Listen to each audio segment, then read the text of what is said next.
I find teaching mask work very interesting because it's not just for teaching Commedia.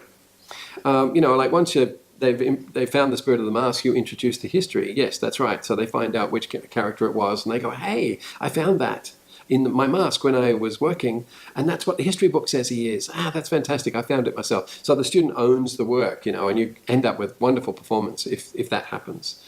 But I found there were some students. There was one confident student that very popular in the class, but she was doing an improv and she ripped the mask off, and threw it on the ground, and says, "I hate masks." And after we all got over the shock of being disrespectful to the mask, like everyone was thinking, "Hey, that was this guy's property. It's his masks. What have you done?" Once we got over that, I started to realize what was going on in the class. That this student was normally quite confident in performing. But the frustration was that the mask was stopping her from doing what she normally does. She had little tricks to make her audience laugh. She wasn't able to do that. Her face was taken away and she was having to be something else, and she didn't like that.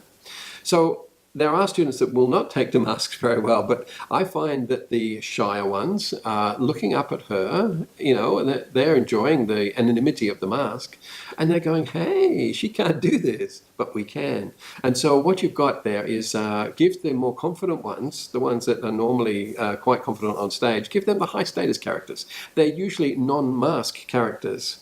So they end up becoming the high status. They become bossy with this lower status servant type characters. And you find that this casting is very, very accurate when you finally go to performance.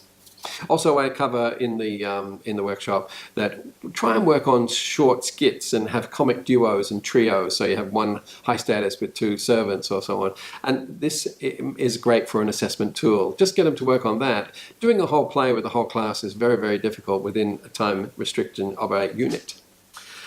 Okay, so hopefully that little bit of information I will be expanding on so to get the best out of the mask work that you do at school. I believe you should do it at any year level. You can do it at any year level, and if you do it earlier, you can actually pull on your experiences that you did in year 8, year 9, and when they're doing more meaty stuff in year 12. You can pull back and say, let's do a Commedia run of the play just as a rehearsal process. I hope that is valuable to you and you're interested, and please leave a comment. Thank you very much. Bye-bye.